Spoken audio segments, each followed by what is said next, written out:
It looks like Modern just got vindicated.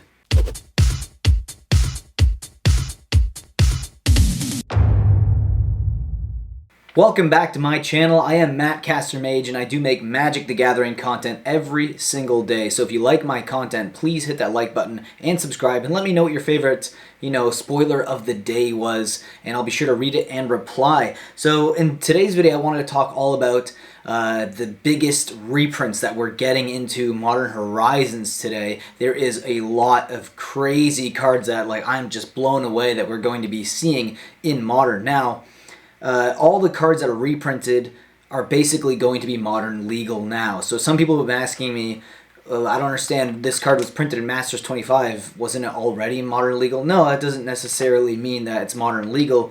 Anything that's new in Modern Horizons will be Modern legal, including cards that are reprinted from, Legacy, which is like pre-8th edition in Magic the Gathering. Okay, let's start this list off here with Neville's Disc. So this is a 4-mana artifact.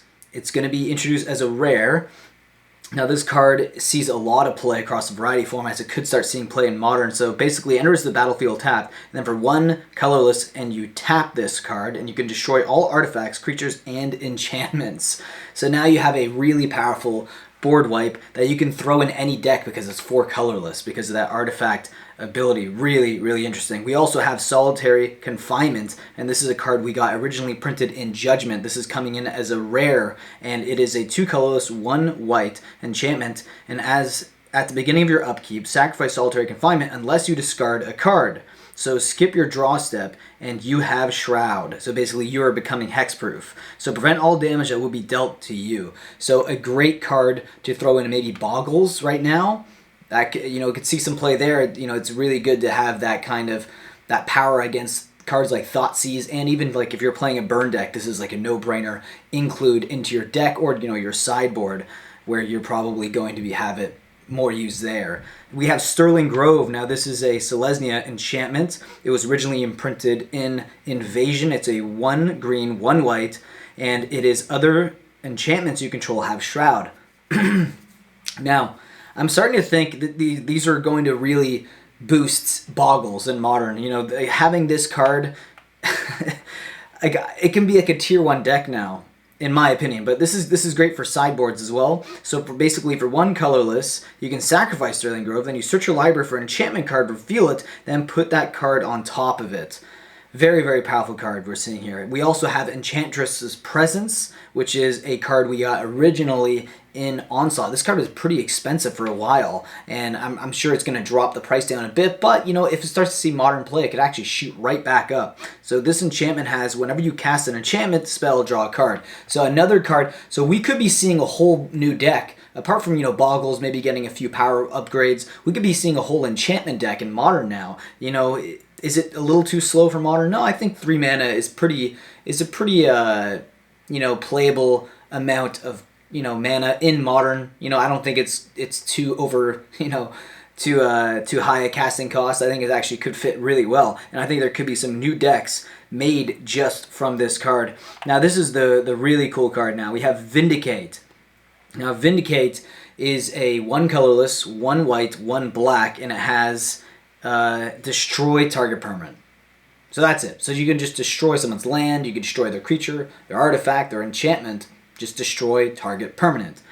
Now, this I think is going to see play. It was printed originally in Apocalypse, and you remember one of the most popular decks right now, one of the strongest decks to beat is actually Esper Control. And we're also getting cards like Counterspell introduced into Modern Horizons, and now that we have Vindicate, we are going to have some really tough decks to beat now, and I think that is going to be one of those cards that's going to be a must include in a lot of control decks. Very, very powerful. I'm stoked to see that here. And we also have Braids Cabal Minion. So this is a card we originally got in Odyssey. Now this card, it's not super expensive, but the foil actually fetches for a pretty high premium. So it's 2 colorless, 2 black. It's a legendary creature, human minion.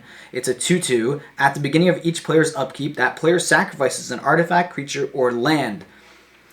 That is okay. So I don't know if that's going to see play in Modern, being 4 casting costs. If there's a way you can cheat it in, I don't know. Because for me, when I think Modern, I think like anything over 3 mana, it's a bit hard to get into a deck. But I don't know, this could be a card that we see in the, I mean, yeah, it's a card that I could see maybe being introduced in some decks.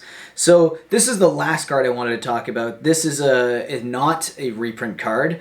So this is the only card I'm talking about today that is not a reprint. This is a new Planeswalker we're getting in Modern Horizons. It's Gaberdrone Dihada. It is a Grixis Planeswalker, 4 mana, 1 colorless, 1 blue, 1 black, 1 red. It is a mythic legendary Planeswalker. So its stagnant ability is protection from permanents with corruption counters on them. And it's +1 as each opponent loses 2 life and you gain 2 life. Put a corruption counter on up to 1 other target creature or Planeswalker. Its -3 ability is gain control of target creature or Planeswalker until end of turn. Untap it, put a corruption counter on it. It gains haste until end of turn. And then its -7 is gain control of each permanent with a corruption counter on it.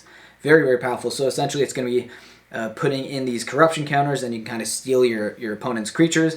And that is a pretty interesting ability. In Modern, maybe it could see some play in some Grixis Control builds, but apart from that, it's still a great Planeswalker that will probably see some play in Commander, which is like the eternal format for all cards. All cards essentially have a home in Commander. Okay, wow, crazy spoilers today, guys. Let me know what you guys think in the comments of these spoilers, and I'll be sure to read them and reply. And with that being said, I will see you in the next video. Being a patron will help me produce more market movers and add to the funds that I will use for my random buys, and also to my coffee fund, because I drink a lot of coffee for these videos. And here you can see a link below in the description that will give you all the tiers and what you get in each tier. So I hope you guys click and think about joining. And with that, I'll see you next video. Think about supporting the channel in that way.